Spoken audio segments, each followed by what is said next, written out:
요한일서 1장 1절에서 4절 합독하시겠습니다. 네, 시작. 태초부터 있는 생명의 말씀에 관하여는 우리가 들은 바요 눈으로 본 바요 자세히 보고 우리의 손으로 만진 바라. 이 생명이 나타내신 바 된지라. 이 영원한 생명을 우리가 보았고 증언하여 너에게 전하노니 이는 아버지와 함께 계시다가 우리에게 나타나신 바 된 이시니라. 우리가 보고 들은 바를 너희에게도 전함은 너희로 우리와 사귐이 있게 하려 함이니 우리의 사귐은 아버지와 그의 아들 예수 그리스도와 더불어 누림이라. 우리가 이것을 쓰면 우리의 기쁨이 충만하게 하려 함이라. 아멘. 세 번째, 하나님과 친밀한 관계에 대한 말씀이에요. 예수님과 친밀한 사귐이 있습니까? 구원은 공짜로 받는 것이지만 예수님과 친밀한 사귐과 성숙에는 반드시 노력이 필요하고 시간이 필요합니다. 여러분, 세상의 사람도 친밀한 사귐을 가지려면 반드시 만나야 되고 같이 교제를 해야 친밀해집니다. 하나님과도 그렇습니다. 우리의 삶에 하나님과 가까워지는 것이 가장 먼저 해야 될 일입니다. 모든 문제는 가만히 보면 하나님과 친밀한 관계를 갖지 않기 때문에 일어나는 일입니다. 우리가 하나님에게서 멀어지는 것이 우리의 인생의 생기를 잃어버리는 근본 원인입니다. 반드시 나무 한 그루도 뿌리를 깊이 받고 물을 빨아들일 수 있어야 잘 자랄 수 있습니다. 인생도 똑같습니다. 하나님으로부터 여러분이 받지 못하면 내 감정 하나 추스리지 못합니다. 그래서 하나님과 가까이 하는 것이 가장 먼저입니다. 우리는 하나님이 물질적인 필요를 채워주신다는 것을 믿지 않기 때문에 탐욕에 빠집니다. 이스라엘 백성의 광야처럼 끊임없이 원망하고 살아갑니다. 하나님 분명히 주신다고 말씀하셨음에도 불구하고 미래를 하나님께 맡기지 않아서 끊임없이 불안과 두려움 속에 빠집니다. 자기의 감정적인 욕구를 만족시키지 못할까 봐 두려워서 이기적이고 소욕이 강한 사람으로 변합니다. 우리는 예배 생활과 경건 생활이 힘들어지면 하나님과 관계에 결핍이 생기는 것입니다. 그래서 예배가 중요합니다. 말씀을 듣는 시간이 중요합니다. 말씀과 기도 속에 날마다 살아가는 것이 제일 우선순위 중요합니다. 하나님과 평화롭지 못하면 우리는 다른 누구와도 평화롭게 지낼 수가 없습니다. 사람들이 우리의 필요를 채워주기를 기대하면 언제나 인간은 실망을 시킵니다. 어떤 사람도 완벽하지 않기 때문에 그렇습니다. 그래서 특별히 이런 명절 그럴 때 여러분이 더 하나님 앞에 멈추는 시간이 필요한 것입니다. 바쁘다고 일을 잘하는 것이 아니올시다. 하나님이 해주셔야 잘할 수 있습니다. 무엇보다도 궁극적인 만족의 근원은 하나님뿐이라는 사실을 우리는 반드시 인정하고 믿으셔야 하는 것입니다. 하나님과 정말 친밀한 사귐을 가지고 살기를 간절히 무엇보다 사모하시기를 바랍니다. 하나님과 친밀한 사귐을 갖기 위하여 오늘은 세 가지 질문을 드릴 것입니다. 첫 번째 질문, 예수님은 어떤 분인가를 잘 알고 사귀고 있으십니까? 몇 가지를 우리는 잘 생각해 봐야 됩니다. 하나는 잘 모르고 믿는 분들이 많다는 것입니다. 당신이 알고 있는 예수는 누구인지 정말로 제대로 알고 믿습니까? 더 가까이 말씀을 드려보겠습니다. 당신은 정말 부모님을 잘 알고 계십니까? 제가 어머님 천국 보내고 내가 어머니를 정말 잘 알고 있었나 어느 날 깊이 생각하는 시간이 있었습니다. 나는 잘 알고 있다고 생각했는데 내가 어머니를 너무나 몰랐다는 사실을 알고 울었습니다. 우리 어머니가 가장 살아가면서 가장 마음 아팠을 때는 언제였을까? 우리 어머니가 가장 즐거웠을 때는 언제였을까? 내가 한 번도 물어본 적이 없어요. 그게 아는 겁니까? 물어보지 않는데 어떻게 합니까? 우리 어머니는 정말 어떤 색깔을 제일 좋아했을까? 우리 어머니는 어떤 옷을 좀 꼭 입고 싶었을까? 대강은 알지만 우리 엄마한테 안 물어봤으니까 우리 엄마가 가장 맛있고 먹고 싶은 음식은 뭐였을까? 물어본 적이 없어요. 내가 어머니를 참 몰랐구나 생각하며 참 마음 아프게 눈물로 고백을 했던 시간들이 있었습니다. 여러분 정말 아십니까? 물어보지 않는데 추측으로 아는 게 아는 겁니까? 명절에 가서 좀 물어보십시오. 엄마는 가장 슬펐을 때가 언제였었어? 가장 마음 아팠을 때가 인생에 언제였었어? 가장 즐거웠을 때는 뭐였어? 엄마가 꼭 해보고 싶은 건 뭐였어? 여러분 물어봐야 알지 않겠어요? 하나님과의 관계도 그럴 수 있단 말입니다. 늘 우리가 하나님을 믿는다고 생각하고 정기적으로 주일마다 빠짐없이 예배드리고 기도하고 찬양하지만 정작은 그분에 대해서 아는 것이 별로 없는 것은 아닌지요? 우리가 행하는 모든 일이 하나님 중심이 아니라 언제나 내 중심은 아닌지, 우리가 은혜로 구원을 받았다면 그 다음은 구원받은 자로서 하나님을 닮아가는 성숙의 가정이 있어야 되지 않겠습니까? 그렇다면 하나님의 마음을 알아야 성숙해가는 거죠. 자식이 부모의 마음을 알아야 성숙해가는 거 아닙니까? 그래서 하나님 앞에 물어보지 않으면 우리는 내 부모도 잘 모르고 하나님도 잘 모르고 믿을 수 있다는 것입니다. 또 하나는 우리는 그래서 예수님을 잘 알고 믿어야 한다는 것입니다. 하나님이 육신을 입고 이 땅에 우리 가운데 오셨잖아요. 왜 오셨겠어요? 말로 하니까 못 알아들으니까. 그래서 와서 보여주신 거잖아요. 그래서 요한복음, 요한 1, 2, 3서, 요한계시록은 사도 요한이 쓴 책입니다. 그래서 요한복음이랑 이 요한일서는 무지하게 말씀이 같이 갑니다. 요한복음 1장 1절에 이렇게 나옵니다. 태초에 말씀이 계셨다. 그 말씀은 하나님과 함께 계셨다. 그 말씀은 하나님이다. 그래서 여러분, 말씀을 본다는 것은 하나님을 만난다는 의미입니다. 말씀을 그냥 하나님을 만남이 없이 그냥 형식적으로 읽는 사람들이 너무 많단 말입니다. 말씀이 하나님이십니다. 요한복음 1장 14절에는 더 자세히 나옵니다. 그 말씀이 육신이 되어 우리 가운데 사셨다. 우리는 그의 영광을 보았다. 그것은 아버지께서 주신 외아들의 영광이었다. 예수는 은혜와 진리가 충만하였다. 그래서 예수를 만나면 은혜와 진리가 충만해져야 되는 것입니다. 우리는 은혜와 진리가 충만한 예수를 통하여 성부 하나님의 영광을 보게 되었습니다. 예수님이 이 땅에 오심으로 우리는 하나님을 만날 수 있게 된 것입니다. 또 하나, 우리는 그래서 예수님을 꼭 만나야 합니다. 예수님이 이 땅에 오셔서 우리의 길이 되어주시고 진리가 되어주시고 생명이 되어주셨습니다. 참된 진리는 우리가 깨달음으로써 이룰 수 있는 것이 아닙니다.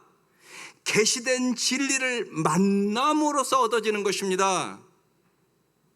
오늘 그래서 본문에 사도 요한은 내가 예수님을 만났다고 증언하는 겁니다. 1절을 한번 보십시다.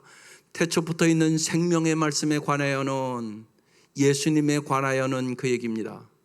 우리가 들은 바요, 눈으로 본 바요, 자세히 보고 손으로 만진 바라고 얘기합니다. 여기 태초부터 있던 생명의 말씀, 이것은 예수님을 얘기하는 것입니다. 사도 요한은 예수님의 말씀이 육신이 되어 우리 가운데 오셨기 때문에 나는 예수님의 말씀을 들었고 눈으로 봤고 자세히 봤다. 주의 깊게 자세하게 예수를 봤다고 얘기하는 것입니다. 그리고 나는 손으로 예수님을 만져봤다고. 최후의 만찬의 그림에 보면 이렇게 누워서 언제나 예수님께 있는 게 그게 사도 요한입니다. 그 증거를 지금 하고 있는 것입니다. 따라서 우리에게 필요한 것은 육신으로 오신 생명의 말씀을 만나는 것입니다. 우리는 날마다 생명의 말씀을 통하여 예수의 음성을 오늘도 듣고 눈으로 보고 손으로 만질 수 있다는 것입니다. 요한일서에서 1장 2절에 사도 요한은 이렇게 말합니다. 이 생명이 나타났습니다. 우리는 그것을 보았습니다. 그래서 우리는 이 영원한 생명을, 예수님을 여러분에게 증언하고 선포합니다. 이 영원한 생명은, 예수님은 아버지와 함께 계셨는데 우리에게 나타나셨습니다. 그래서 요한 1서를 쓴 목적을 요한일서 5장 13절에는 이렇게 얘기합니다. 내가 하나님의 아들의 이름을 믿는 너희에게, 우리에게 얘기하는 것입니다. 이미 믿는 사람들에게 쓴 책이란 말입니다. 이것을 쓰는 것은 너희로 하여금 너희에게 영생이 있음을 알게 하려 함이라. 여기 영생이라는 것은 죽지 않고 그냥 오래 산다는 의미가 아닙니다. 질적으로 다른 하나님의 생명이 옮겨진다는 뜻입니다. 이 생명은 예수 그리스도를 통하여 하나님으로부터 우리에게 주어진 것입니다. 예수님은 바로 이 영원한 생명을 주시기 위하여, 영생을 주시기 위하여 이 땅에 오셨다고 말씀합니다. 그리고 예수님은 나사로가 죽었을 때 요한복음 11장에 명확하게 얘기합니다. 예수께서 이르시되 나는 부활이요 생명이니 나를 믿는 자는 죽어도 살겠고 무릇 살아서 나를 믿는 자는 영원히 죽지 아니하리니 이것을 내가 믿느냐? 여러분 영생을 믿습니까? 그러면 여러분 삶이 달라져야 합니다. 이 세상만 바라보고 사는 사람과 어떻게 똑같습니까? 그래서 예수를 알면 반드시 삶이 변하는 것입니다. 그러면 예수를 아는 법은 무엇입니까? 영생이 무엇이냐고 물어보면 정말 우리 온 성도들은 요한복음 17장 3절로 꼭 대답할 수 있기를 바라요. 오래 믿어도 이렇게 대답하지 못한 사람이 너무나 많습니다. 영생이 뭡니까? 영생은 곧 유일하신 참 하나님과 그가 보내신 자 예수 그리스도를 아는 것이니이다. 영생이 뭐냐 보려면 예수를 아는 겁니다. 이렇게 대답해야 된단 말이에요. 여기 알다라는 단어는 히브리어로는 야다라는 단어고 헬라어로는 기노스코라는 단어입니다. 경험적으로 안다는 의미입니다. 예를 쉽게 들어보면 제 아내를 누가 소개해서 연애를 이제 서로 했습니다. 그래서 알았어요. 그러나 내가 연애할 때 알았던 그 여자와 내가 결혼하고 같이 사는 여자가 똑같은 여자일까요? 아닐까요? 다른 여자입니다. 여러분 살아보면 다 알지 않습니까? 여기 그 얘기인 겁니다. 경험적으로 안다는 의미예요. 여러분이 설교를 많이 들어서 예수를 머리로 안다고 생각하는 분들이 있을 것이에요. 그런데 경험적으로 모르면 모르는 겁니다, 여러분. 경험적으로 아셔야 됩니다. 부활 승천하셔서 성령을 통해 오늘 우리와 활동하시는 예수님을 진짜 만나셔야 합니다. 그 만남을 통하여 우리는 예수님을 진짜 경험적으로 알게 되는 것이에요. 예수님을 제대로 만나 알면 믿음의 주체가 바뀝니다. 예수님을 만나기 전에는 언제나 믿음의 주체가 나입니다. 내가 믿는 믿음, 나를 위한 믿음, 평안을 위한 믿음, 구원받기 위한 믿음, 축복받기 위한 믿음입니다. 그러나 육신을 입고 오신 예수님이 태초부터 있는 생명의 말씀이라는 사실을 내가 경험적으로 체험하게 되면 나를 위한 믿음에서 예수를 위한 믿음으로 뒤집어집니다. 사도 바울처럼 뒤집어지는 것입니다. 나를 위해서 사는 게 아닙니다. 이제는 죽어도 주를 위하여 살아도 주를 위하여 살게 됩니다. 반드시 그렇습니다. 예수님 앞에서 나의 바람은 사라집니다. 예수가 나의 전부가 되고 나는 일부가 됩니다. 예수님과의 만남은 나의 세상을 완전히 뒤집어 놓게 되는 것입니다. 이게 진짜 예수를 만난 사람들의 삶입니다. 여러분 잘 보세요. 안 그런가? 예수님은 이 땅에 성육하셨습니다. 사람이 사람을 만나는 것은 잠시 보고 만나는 것뿐입니다. 그러나 주님은 물질과 육신과 시간과 공간을 뛰어넘어 다양한 방식으로 오늘도 여러분을 만나 주십니다. 그래서 예배 때 주님을 만나야 되는데 어떻게 예배를 드려야 주님을 만납니까? 그게 요한복음 4장 24절 말씀 아닙니까? 하나님은 영이시니 예배하는 자가 영과 진리로 예배할지니라. 영과 진리로 예배하는 사람만 주님을 만나는 겁니다. 하나님은 영이십니다. 이 말씀은 헬라어 푸뉴마라는 단어입니다. 하나님은 바람 같고 공기와 같다는 뜻입니다. 여기 공기 있습니다. 안 보입니다. 그러나 분명히 있습니다. 마찬가지란 말입니다. 바람 같은 하나님은 우리 가운데 늘 계십니다. 우리가 느끼지 못하는 이유는 우리의 마음이 다른 것에 팔려있기 때문에 못 만나는 겁니다. 우리가 하나님에 대한 갈망이 있고 하나님에 대해 관심을 가지면 오늘 내가 꼭 예배 가서 하나님 만나야지, 나 오늘 하나님 만나러 가는 거야, 꼭 영적으로 만나야지, 여러분 일하고 와야 된단 말이에요. 여기에 그러면 오늘도 주님은 보이는 모습으로, 들리는 음성으로, 만져지는 모습으로 성육하십니다. 파스칼이 유명한 방세라는 글을 썼습니다. 그 글에 1654년 11월 24일 3일 월요일에 자기가 하나님 만난 경험을 이렇게 기록해 놨습니다. 불, 아브라함의 하나님, 이삭의 하나님, 야곱의 하나님, 철학자들이나 학자들의 하나님이 아니시다. 확신, 기쁨, 평화, 예수 그리스도의 하나님, 당신의 하나님은 나의 하나님이 되실 것입니다. 하나님 외에 세상의 모든 것에 대한 망각, 그분은 복음서에서 배웠던 길을 통해서만 발견된다. 인간 영혼의 위대성, 의로우신 아버지여, 세상이 아버지를 알지 못했어도 이제 나는 아버지를 알았습니다. 기쁨의 눈물. 나는 아버지를 떠나 있었습니다. 내 하나님이여, 나를 버리시렵니까? 내가 영원토록 주님을 떠나지 말게 해주십시오. 영생은 곧 유일하신 참 하나님과 그의 보내신 자 예수 그리스도를 아는 것입니다. 예수 그리스도, 나는 그분을 떠나 있었다. 그분을 회피했고 버렸고 십자가에 못 박았다. 내가 결코 주를 떠나지 말게 하소서. 그분은 복음서에서 배울 길을 통해서만 간직된다. 기꺼운 마음으로 완전한 복이, 나의 지도자이신 예수 그리스도에 대한 완전한 순종, 땅 위에 연단의 날 동안 영원한 기쁨 가운데서 나는 결코 주님의 말씀을 잊지 않겠습니다. 아멘. 주 예수님은 그리스도요 살아계신 하나님의 아들이십니다.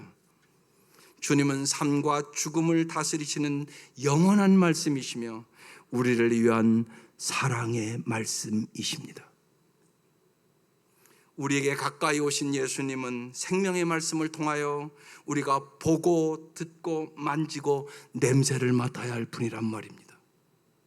예수님을 참되게 만나고 나면 그분을 깊이 알고 싶어집니다. 아름다운 정경을 맞이한 사람은 그 상태로 머물지 않습니다. 여러분, 사진 작가들이 해가 뜨고 지고 이런 것들을 찍으러 가잖아요. 그러면 그것을 찍으면서 그 사람들이 거기에 앉아 푹 빠져버리게 됩니다. 그래서 전국을 다니면서 찍고요, 어떻게 하면 더 좋은 사진기를 마련해서 찍을까 놀랄 정도로 거기에 빠집니다. 여러분 생각해 보십시오. 그들은 그 아름다움에 이끌려서 더 깊은 곳으로 들어가는 것입니다. 여러분, 우리의 믿음도 마찬가지라는 말입니다. 마음의 평화를 위하여, 구원을 받기 위하여, 혹은 축복받기 위하여 믿는 것은 하수입니다. 우리의 믿음은 하나님이 너무 좋아서 하나님을 더 가까이 가는 데 이르러야 하는 것입니다. 삼위일체의 하나님은 알아갈수록 더 신비롭고 더 아름답고 더 영광스러운 모습임을 우리가 알아야 되는 것이에요. 그래서 주님을 더 알고 싶고 더 사랑하고 싶고 더 가까이 가고 싶은 마음이 있어야 된단 말입니다. 그래서 시편 기자는 시편 34편 8절에 이렇게 고백합니다. 너희는 여호와의 선하심을 맛보아 알지어다. 음식도 내가 먹어봐야 맛하는 거 아닙니까? 하나님도 내가 경험할수록 하나님의 그 선하심과 인자하심과 영원한 것을 알게 되는 것입니다. 바울 사도는 그래서 에베소 성도들을 위하여 간절히 이런 기도를 합니다. 주 예수 그리스도의 하나님이신 영광의 아버지께서 지혜와 계시의 영을 여러분에게 주셔서 하나님을 알게 하시고, 여러분 꼭 이 말씀 기도의 제목으로 삼으셔야 합니다. 여러분의 마음의 눈을 밝혀주셔서, 마음의 눈이 있다고요. 하나님의 부르심에 속한 소망이 무엇이며 성도들에게 베푸신 하나님의 영광스러운 상속이 얼마나 풍성하시를 여러분이 알게 되기를 바랍니다. 또한 믿는 사람들인 우리에게 강한 힘으로 활동하시는 하나님의 능력이 얼마나 엄청나게 큰지를 여러분이 알기를 바랍니다. 이스라엘 백성이 광야에서 하나님이 모든 것 공급해 주시는데 그걸 믿지를 않아요. 그러고 조금만 하려면 또 원망하고 또 원망하고 원망하다가 다 죽잖아요, 여러분. 근데 그거 우리 얘기라고요. 그래서 하나님을 알아야 되는 것이에요. 무엇보다도 사모해야 되는 것이에요. 하나님을 알 때 우리는 참다운 자유함을 누리게 되는 것이에요. 그래서 여러분, 만남이 없이는 믿음이 없어요. 성육하신 주님을 만나고 그분을 알아야만 참된 믿음이 되는 것이에요. 머리로 아는 게 믿음이 아니에요. 한월로 목사님이 그래서 한국 교회를 바라보며 이렇게 안타깝게 말씀하셨어요. 예배는 있으나 영성이 없고, 인물은 있으나 인격이 없다. 건물은 있으나 교회는 없고, 명성은 있으나 존경은 없다. 많은 사람들이 예배에 참석하는 것으로 만족해요. 여러분, 예배는 나를 향한 것이 아니라 하나님을 향하는 것이에요. 보이지 않는 하나님을 보고 들리지 않는 하나님을 듣고 바람 같은 하나님을 만지는 것이에요. 하지만 우리의 예배는 너무나 자신을 향해 있단 말이에요.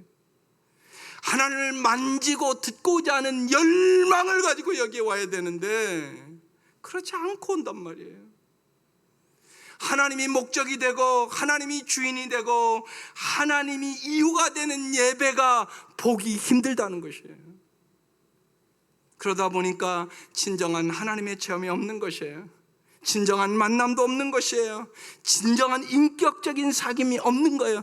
그러니까 예배는 드리는데 전혀 내 삶이 안 변하는 거죠. 우리는 진실로 예수님을 아십니까? 정말로 여러분 예수님을 만났습니까?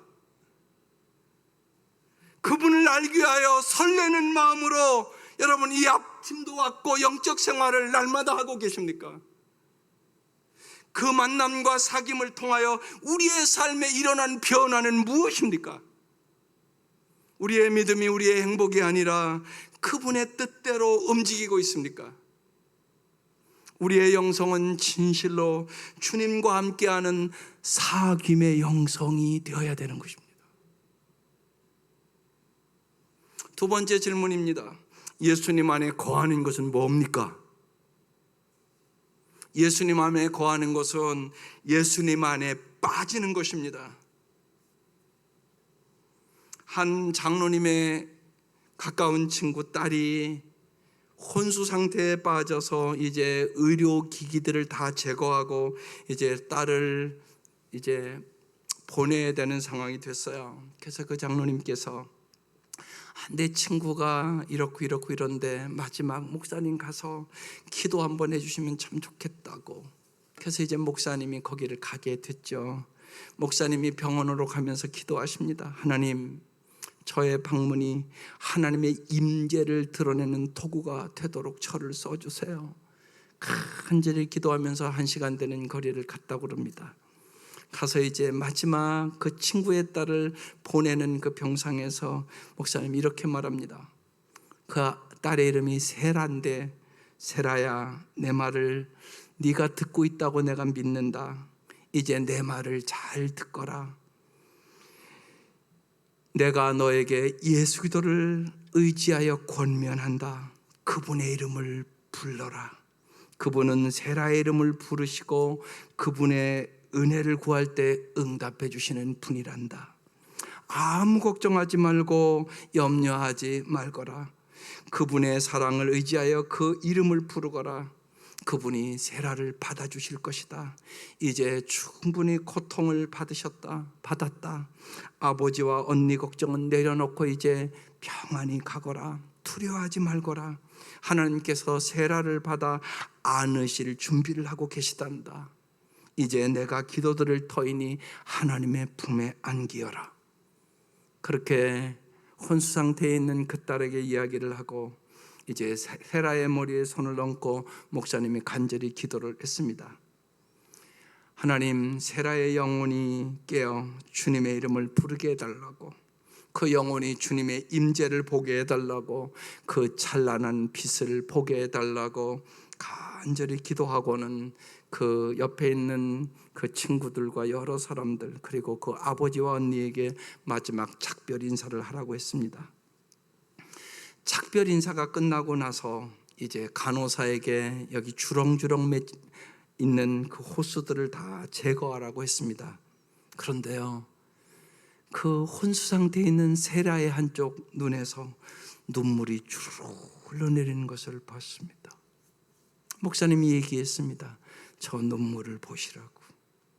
아버님의 작별 인사에 따님이 응답을 했다고. 위로의 말씀을 건네고 간소한 장례 절차를 거기서 치렀습니다. 그 후 거기에 있었던 그 친구들과 그 가족들이 교회에 나오기 시작했습니다. 목사님이 교회 오라고 한마디도 안 했습니다. 그리고 얼마 지나서 목장에 나와서 그들이 이렇게 간증했단 말입니다. 그날 예수쟁이들이 말하는 하나님이 정말 살아계시며 자신이 이해하지 못할 세계가 있다는 것을 그날 보았고 깨달았다. 여러분 믿으실 수 있기를 바랍니다. 성육하신 예수님은 오늘도 여전히 우리에게 구체적으로 당신을 드러내 보여주신다는 사실입니다.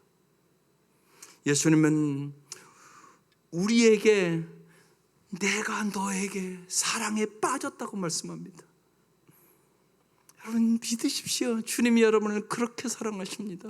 그것이 요한계시록 3장 20절 말씀입니다.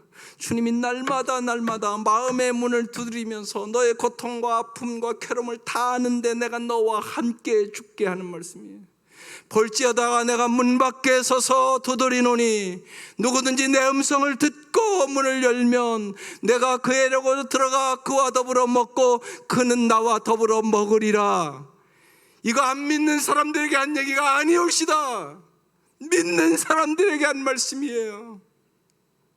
날마다 너의 마음의 문을 열어다오. 내가 너에게 들어가서 너와 사귀며 너와 함께 살아줄게. 그 말씀이잖아요. 요한일서의 4장에 요한은 그래서 이 말씀을 이렇게 우리에게 증거하고 있습니다. 하나님의 사랑이 우리에게 이렇게 나타난 바 되었으니 하나님이 자기 독생자를 세상에 보내심은 그로 말미암아 우리를 살리려 하심이라. 사랑은 여기 있으니 우리가 하나님을 사랑한 것이 아니요 하나님이 우리를 사랑하사 우리 죄를 속하기 위하여 화목제물로 그 아들을 보내셨습니다. 예수 안에 거하는 것은 그래서 예수 안에 머무는 것입니다. 우리가 마음의 눈을 떠 진실로 주님을 만났다면 우리는 반드시 그분에게 매료되어 앉으나 서나 항상 그분을 생각하고 그분과 함께 살아야 마땅합니다. 그런데 그렇게 되지를 않습니다. 그것이 우리 모든 인간의 한계입니다. 사랑하는 남녀 사이에서도요, 동일한 현상이 일어나는 것입니다. 서로 매력에 빠져서 사랑한다고 얘기를 하고 결혼을 했다면 사귐의 삶이 더 깊어지고 성숙해 가야 마땅한 거 아닙니까? 그런데 그렇지 않은 경우가 더 많습니다. 그냥 두어도 저절로 성숙되고 깊어지는 사랑을 받습니까? 우리는 정말로 알아야 됩니다. 매력으로 사랑을 시작하지만 노력해야 사랑이 성숙하고 깊어지는 것입니다. 반드시 그렇습니다. 그래서 헷셀은 이런 말을 합니다. 당연시하는 것이 영적 생활의 가장 치명적인 문제다. 영성생활이라는 것은 성령께서 열어주신 마음의 눈으로 우리의 오감을 사용하는 것입니다. 눈으로 본 것을 마음의 눈으로 보고, 귀로 들은 것을 마음의 귀로 듣고, 혀로 맛본 것을 마음의 미각으로 다시 음미해야 됩니다. 반드시 여러분 노력이 있어야만, 영적인 목표가 있어야만 성숙하고 예수 안에 머물 수 있게 되는 것입니다. 그렇지 않으면 언제나 종교 생활만 반복할 뿐입니다. 그걸 여러분 잘 아셔야 합니다. 정말 주가 내 안에, 내가 주 안에 있는 그 기쁨을 경험해야 되는 것입니다. 그것이 예수 안에 사는 것입니다. 그래서 요한일서 2장 24절에 이렇게 말합니다. 너희는 처음부터 들은 것을 너희 안에 거하게 하라. 처음부터 들은 것이 너희 안에 거하면 너희가 아들과 아버지 안에 거하리라. 예수님을 아는 것도 중요하지만 예수 안에 거하는 것은 더 중요하다는 것입니다. 예수님을 알고 거하기 위하여 우리 안에 거하는 성령님을 언제나 의지해야 되는 것입니다. 함께 거하며 더 깊은 관계에 이르기 위해 힘쓰는 것을 오늘 본문은 사귐이라고 표현합니다. 그것이 오늘의 핵심 말씀 3절입니다. 우리가 보고 우리가 들은 바를 너희에게도 전하면 너희로 사귐이 있게 하려 함이니 우리의 사귐은 아버지와 그의 아들 예수 그리스도와 더불어 누림이라. 여기 사귐이라는 단어가 헬라어 코이노니아라는 단어입니다. 이 사귐은 여러 가지 의미를 내포합니다. 하나는 지속성입니다. 지속적으로 여러분 자주 만나야 사귀는 겁니다. 또한 서로에 대한 애정입니다. 서로 마음이 끌려야 되는 것입니다. 그 다음에는 제한이 없습니다. 서로 끌려서 만나는 것이기 때문에 할 수 있는 대로 끝없이 꾸준히 지속하는 것이 사귐입니다. 서로 매료되었기 때문에 모든 것을 알고 싶고 모든 것을 나누고 싶어 하는 것입니다. 사귐이 깊어질수록 관계의 중심이 나에게서 상대방으로 옮겨집니다. 사귐이 깊어지면 헌신과 양보와 희생이 깊어져 갑니다. 그래서 사랑하는 사람에게 모든 것을 주고 싶어 하는 것입니다. 이게 사귐입니다. 우리가 행하는 모든 영성생활의 초점은 하나님과의 사귐에 맞춰져야 되는 것입니다. 예배를 통하여 하나님과의 사귐이 되어야 되는 것이에요. 그래서 정말 하나님 만나러 여기 와야 된다고요. 기도를 통하여 하나님의 사귐에 집중하셔야 합니다. 기도는 나의 뜻을 하나님께 관철시키는 것이 아니라 하나님과 사귐을 나누어 하나님과 하나 되는 과정인 것입니다. 하나님과 사귐이 깊어지면 우리의 삶에 놀라운 변화가 일어납니다. 그것이 빌립보서 2장 13절 말씀입니다. 하나님은 여러분 안에서 활동하셔서 여러분으로 하여금 하나님을 기쁘시게 해드릴 것을 염원하게 하시고 실천하게 하시는 분이십니다. 그래서 오늘 아침 그 찬송 부렸습니다. 나 주님의 기쁨 되기 원하네. 주님과의 언제나 깊은 사귐을 원한다고 요한복음 15장 5절에 주님은 이렇게 말씀합니다. 나는 포도나무여 너희는 가지라.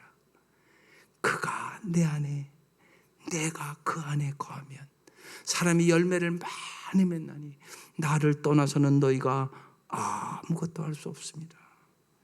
여러분, 너희가 아무것도 할 수 없습니다. 이게 무슨 말씀입니까? 예수 믿지 않는 사람들이 아무것도 할 수 없나요? 그렇지 않습니다. 예수 안 믿는 사람도 위대한 일을 많이 합니다. 그러면 예수님은 왜 아무것도 할 수 없다고 이 말씀을 하셨을까요? 이 말씀의 의미는 나를 떠나서는 너희가 하는 일이 아무것도 아니라는 뜻입니다. 우리의 능력과 지식과 명예와 권력과 재물 등 이 모든 것이 하나님의 나라를 위하여 쓰여지지 않으면 아무것도 의미가 없다고 얘기하는 것입니다. 내가 추구하는 모든 것에 앞서 주님을 만나고 주님과 사귐의 삶이 되어야 하는 이유가 여기 있는 것입니다. 주님 안에 든든히 거하고 주님과 사귀어 살아갈 때 우리는 비로소 우리가 세상에 사는 일들에 새로운 의미를 가지게 되고 하늘의 울림을 만들어내는 것입니다. 그리고 기쁨이 충만해짐을 경험합니다. 그래서 오늘 4절에 이 책을 쓴 이유가 우리가 이것을 쓰면 우리의 기쁨이 충만하게 하려 함이라, 이렇게 써놨습니다. 요한은 성도들이 그리스도를 아는 기쁨이 충만하기 위해서 이 요한 1서를 썼다고 얘기하는 것입니다. 예수 그리스도와 진정한 사귐을 누리는 사람은 기쁨이 충만한 삶을 살 수 있다고 얘기하는 것입니다. 세 번째 질문입니다. 하나님과의 사귐을 위하여 그러면 내가 할 일이 뭡니까? 여러분이 무엇을 해야 주님과 깊은 사귐을 가지고 기쁨이 충만한 삶을 살아갈 수 있을까요? 진짜 행복할 수 있을까요? 소유가 아닌 존재에 관심을 가지셔야 합니다. 우리 한국 성도들의 많은 영성 생활은 소유 양식에 너무 깊이 물들어 있습니다. 예배도 은혜 받기 위하여, 기도도 응답 받기 위하여, 신앙생활도 축복받기 위하여 존재는 텅 비어 있으면서 받은 은혜, 받은 축복, 기도 응답 등 소유 양식에 우리는 너무나 물들어 있습니다. 그래서 오래 믿었는데 내 인격이 안 변했어요. 언제나 소유에만 관심이 많으니까. 이제 조용히 우리가 이 코로나 때를 맞이하고 세상을 바라보며 자기의 존재를 돌아볼 때입니다. 자신이 어디에 있는지 돌아보아야 합니다. 존재에 관심을 가지지 않으면 목사로 살아도, 선교사로 살아도, 장로와 집사와 권사로 살아도 자기는 충성을 다했다고 생각했는데 남는 것이 아무것도 없습니다. 왜요? 헛된 영광을 구했기 때문에 그렇습니다. 세상 사람과 다를 바가 없었습니다.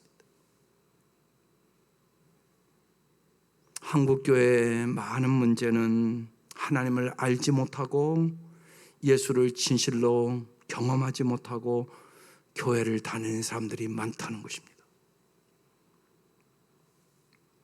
이제 우리는 예배를 통해 무엇을 얻기를 추구하지 말고 하나님과 깊은 만남을 추구해야 합니다. 영감 있는 예배를 통해서 하나님을 더 깊이 만나고 더 환히 하나님을 알아가는 데 힘써야 합니다. 기도를 통해서 무엇을 얻으려고 노력할 것이 아니라 하나님과 영적 합일의 상태에 이르기 위해서 힘써야 하는 것입니다. 그래서 하나님과 깊은 사귐의 기도를 하셔야 되는 것입니다. 우리는 신앙생활을 통하여 무엇을 이루었는가를 따질 것이 아니라 자신과 이웃이 어떻게 변화됐는지 살펴봐야 하는 것입니다. 매일매일 우리의 일상에서 하나님의 주권이 우리의 삶의 모든 영역에 스며들게 하셔야 합니다. 그래서 소유 양식에서 존재 양식으로, 참 내가 예수 믿고 내 인격이 변한 것 같아. 내가 참 그래도 사랑의 사람이 좀 되고 감사의 사람이 되고 내가 온유한 사람이 되고 정말 주님이 원하시는 산상수훈의 그 팔복을 내가 받은 사람이 된 것 같아. 이런 의식이 있어야 한단 말입니다. 업적에서 관계로 변화해야 됩니다. 너무 여러분 일하려고 하지 마십시오. 하나님이 일하십니다. 자꾸 일하려다가 싸우고 다투고 자기 마음대로 안 된다고 관계를 깨뜨리고 그러지 마시기 바랍니다. 관계가 중요합니다. 하나님과의 관계, 사랑과의 관계, 하나님을 사랑하고 이웃을 사랑하는 관계가 중요합니다. 순복음교회 어제 조영기 목사님 돌아가시고 발인 예배 드렸잖아요. 그 교회 얼마나 세계에서 최고 큰 교회 다 판답니다. 여러분 다 지금 보고 있지 않습니까? 뭐가 중요한가를 우리는 깊이 생각하셔야 합니다. 일에서 여러분 사귐으로 변화되어야 합니다. 그래서 오늘 이 아침 우리는 근본적인 거지만 진실하게 물어봅시다. 나는 진실로 예수님을 아는가? 예수님을 계속 알아가고 있는가? 그런 열망이 나에게 있는가? 예수님과 지속적이고 친밀한 사귐이 나에게 있는가? 예수님과의 사귐에 나는 매일 얼마만큼의 비중을 두고 시간을 들이고 만나고 있는가? 예수님이 진심으로 나에게 가장 귀한 분이라고 정말로 나는 양심적으로 고백할 수 있는가? 나의 매일의 삶은 하나님 나라의 어떤 울림을 만들어내고 있는가? 사랑하는 성도 여러분, 진실로 하나님과 친밀한 관계를 맺는 이달, 예수님을 알고 사랑하고 주님과 깊은 사귐으로 기쁨이 충만하고 간절히 소원하는 것은 이 명철에도 당신을 볼 때 예수님을 볼 수 있는 것 같아, 이런 얘기를 들으면 얼마나 좋겠습니까? 이 은혜가 우리에게 함께 하시기를 주의 이름으로 축원합니다. 기도하십시다.